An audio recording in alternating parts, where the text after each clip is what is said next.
La guéparde ralentit son allure. Son corps, façonné pour la vitesse explosive et les poursuites fulgurantes, avançait désormais avec une prudence inhabituelle à travers les herbes hautes de la savane. Sous son pelage tacheté, ses côtes apparaissaient par instants, fines et saillantes, témoignage silencieux d'une faim qui la tenaillait depuis plusieurs jours. Ses muscles étaient tendus, fatigués, mais encore puissants. Pourtant, ce n'était pas la faim qui l'avait forcé à s'arrêter net. C'était un son. 3 petits cris faibles, discontinus, presque étouffés. Il n'avait rien du cri affolé d'une proie, ni de l'appel clair et rythmé de petits guépards. Ces sons étaient trop proches les uns des autres, trop maladroits, trop fragiles. Ils portaient la marque de la détresse. La guéparde tourna lentement la tête. Ses oreilles pivotèrent avec précision, captant chaque vibration de l'air brûlant. Ses yeux, habitués à lire le moindre détail du terrain, se plissèrent tandis qu'elle analysait l'espace devant elle. À quelques dizaines de mètres, les herbes se séparèrent légèrement, révélant une dépression peu profonde, chauffée toute la matinée par le soleil implacable. Tros Lionsaux. Ils étaient regroupés au centre de cette cuvette naturelle, leurs petits corps serrés les uns contre les autres comme s'ils tentaient de conserver ce qui leur restait de chaleur et de force. Leur pelage clair était couvert de poussière sèche. L'un d'eux gisait sur le flanc, la respiration courte et rapide. Un autre parvenait à rester assis, mais son corps oscillait dangereusement, incapable de tenir longtemps. Le troisième, le plus alerte, poussait régulièrement les 2 autres du museau, cherchant à les maintenir éveillés, à empêcher qu'ils ne sombrent. Aucune lionne n'était visible. La gueparde se figea. Chaque instinct inscrit dans son corps lui criait de s'éloigner. Les lionceaux représentaient une menace mortelle, même abandonnés. Leur mère finirait par revenir. Et lorsqu'une lionne retrouvait ses petits, toute guéparde assez imprudente pour se trouver à proximité n'avait aucune chance. Mais quelque chose n'était pas normal. Les petits n'étaient ni dissimulés, ni protégés. Ils ne semblaient pas sur le qui-vive. Leurs appels n'étaient pas puissants, mais affaiblis, presque résignés. Ils n'appelaient plus pour être retrouvés. Ils appelaient pour survivre. La guéparde entama un large cercle autour d'eux, gardant une distance prudente. Elle scrutait l'horizon sans relâche. Aucun mouvement suspect. Aucun profil massif se découpant au loin. Aucun nuage de poussière signalant une approche. Seulement la savane ouverte, écrasée par la chaleur de midi, figée dans un silence pesant. Soudain, l'un des lionceaux releva faiblement la tête et posa son regard sur elle. Ses yeux étaient ternes, vidés d'énergie. Ce regard ne contenait ni peur ni défi. Il était empreint d'épuisement. Ce fut ce regard qui brisa la distance. La guéparde fit un pas en avant. Elle huma l'air autour d'eux, lentement, méthodiquement. Les odeurs racontaient une histoire claire. Le lait maternel avait disparu depuis longtemps. La sueur s'était évaporée des heures plus tôt. La peur, mêlée à la poussière, persistait encore. La lionne avait été là, mais pas récemment. Quelque chose l'avait forcée à partir. Une attaque. Une blessure. Ou la mort.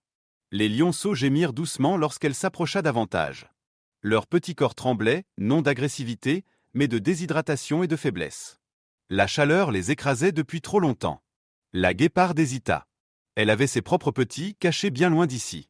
Chaque minute passée augmentait le danger. Chaque seconde rendait plus probable le retour de la lionne. Pourtant, elle ne se détourna pas. Elle s'allongea à quelques pas des lionceaux. Sans les toucher. Sans montrer de menace.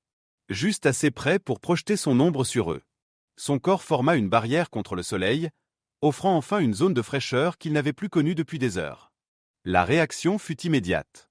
L'un des petits rampa maladroitement vers elle et s'effondra dans l'ombre, contre sa patte avant. Un autre traîna son corps fatigué à travers la poussière brûlante. Le troisième resta plus en retrait, observant attentivement, mais finit lui aussi par s'approcher, attiré par le soulagement. La guéparde ne bougea pas. Les mouches tournaient lentement. La chaleur vibrait au-dessus du sol. Le temps sembla se dilater. Les minutes s'étirèrent, puis les heures. Alors, prenant un risque supplémentaire, la guéparde se redressa. Elle s'éloigna brièvement, le regard toujours fixé sur l'horizon, puis revint avec une touffe d'herbe humide dans la gueule, gorgée d'eau provenant d'un suintement voisin. Elle la déposa près des petits. Ils la griffèrent maladroitement, léchant l'humidité avec des langues sèches et avides. Ce n'était pas suffisant pour les nourrir. Mais c'était assez pour retarder la mort. La guéparde se rallongea ensuite, positionnant son corps entre les lionceaux et la plaine ouverte. Elle le savait désormais. Elle ne se reposait plus. Elle protégeait. La guéparde resta immobile pendant de longues heures. Son corps formait un rempart silencieux entre les lionceaux et la savane ouverte. Elle ne dormait pas. Elle ne se détendait pas. Chaque muscle demeurait tendu, prêt à réagir à la moindre vibration inhabituelle. Le soleil poursuivait lentement sa course, glissant vers l'ouest, adoucissant progressivement la morsure de la chaleur sans jamais l'effacer complètement. Les petits lions dormaient par intermittence.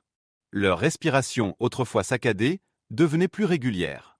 Par moments, l'un d'eux se réveillait en sursaut, gémissait faiblement, puis se rendormait dès qu'il sentait l'ombre et la présence stable de la guéparde.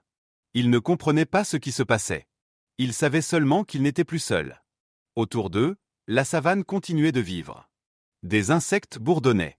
Un vautour décrivit de larges cercles très haut dans le ciel, observant sans comprendre cette scène inhabituelle. Plus loin, un chacal s'arrêta, intrigué par l'odeur mêlée de deux prédateurs ennemis. Il n'osa pas s'approcher. Quelque chose, dans la posture de la guéparde, ne laissait aucune place à l'erreur. Le temps passa ainsi, suspendu. Puis, presque imperceptiblement, l'air changea. La guéparde le sentit avant même d'en avoir conscience. Une lourdeur nouvelle glissa dans le vent. Une odeur profonde, chargée de puissance, de tension et de danger. Une odeur qu'elle connaissait depuis toujours, gravée dans sa mémoire la plus primitive. Lionne. Son corps réagit instantanément. Sa tête se releva brusquement. Ses oreilles se plaquèrent contre son crâne.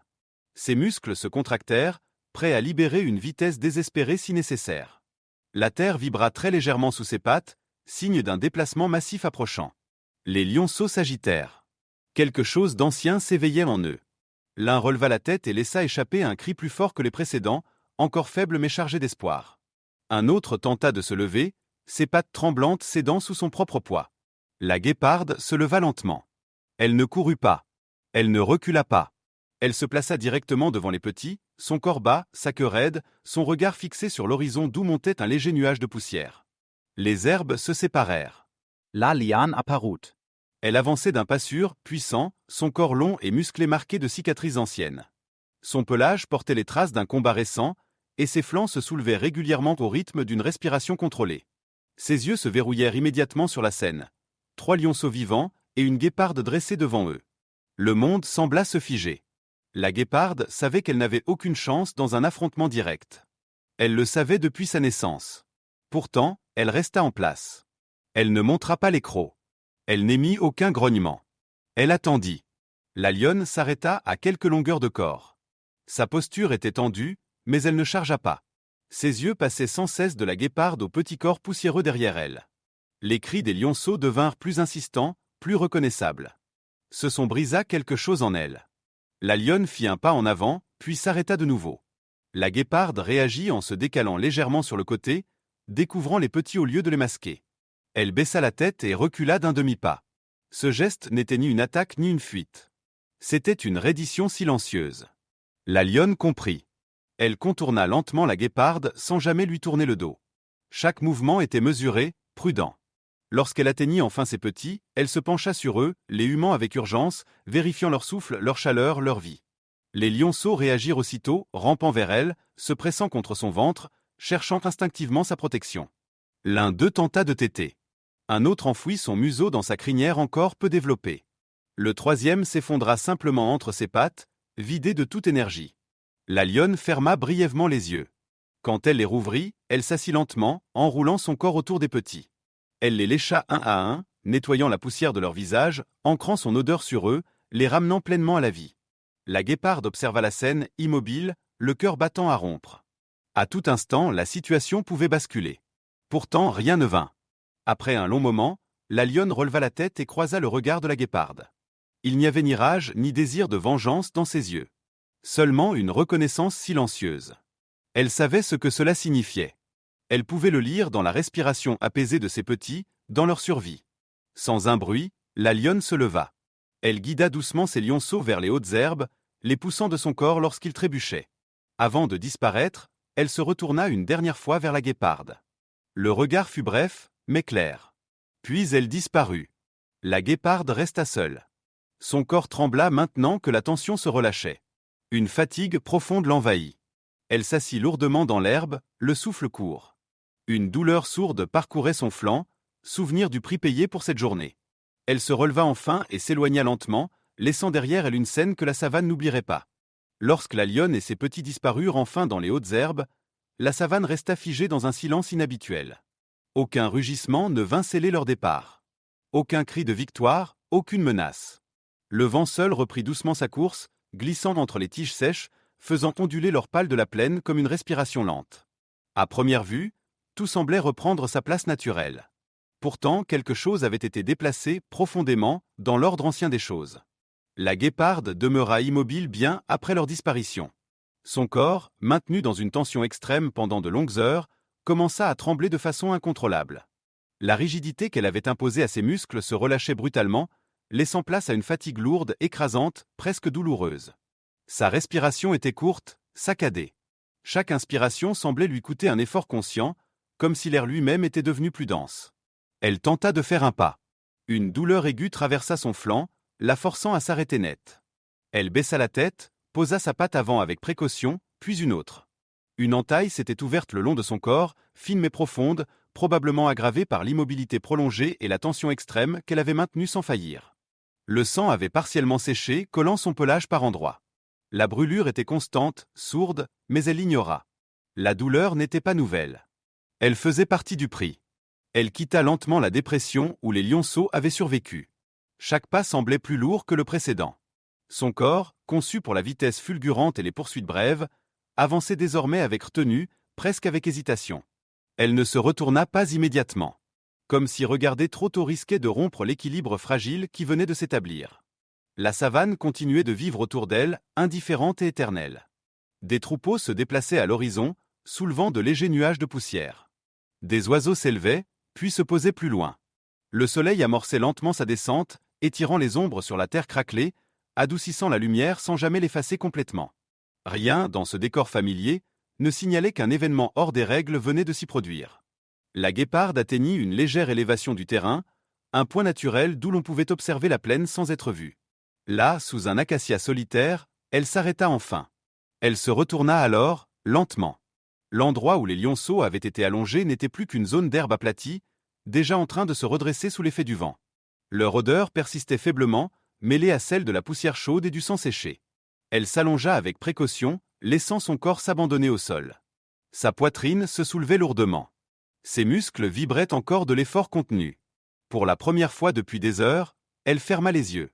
Pas pour dormir. Simplement pour exister sans alerte. Ses pensées n'avaient pas de forme humaine. Pas de souvenirs organisés. Pourtant, quelque chose demeurait.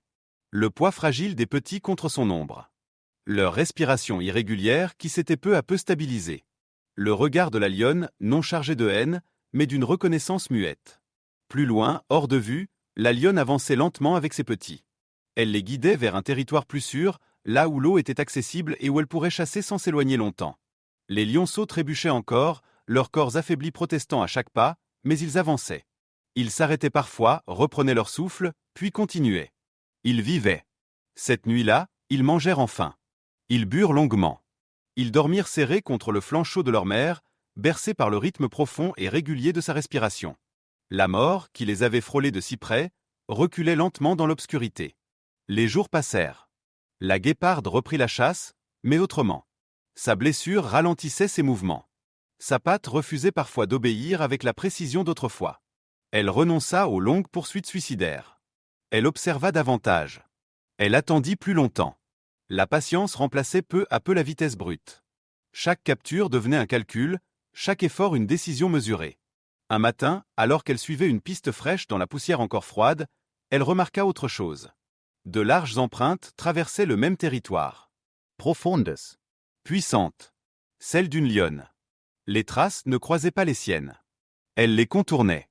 La guéparde s'arrêta, observa longuement ses marques, puis poursuivit sa route. Il n'y avait ni défi ni menace dans ces empreintes. Seulement un passage.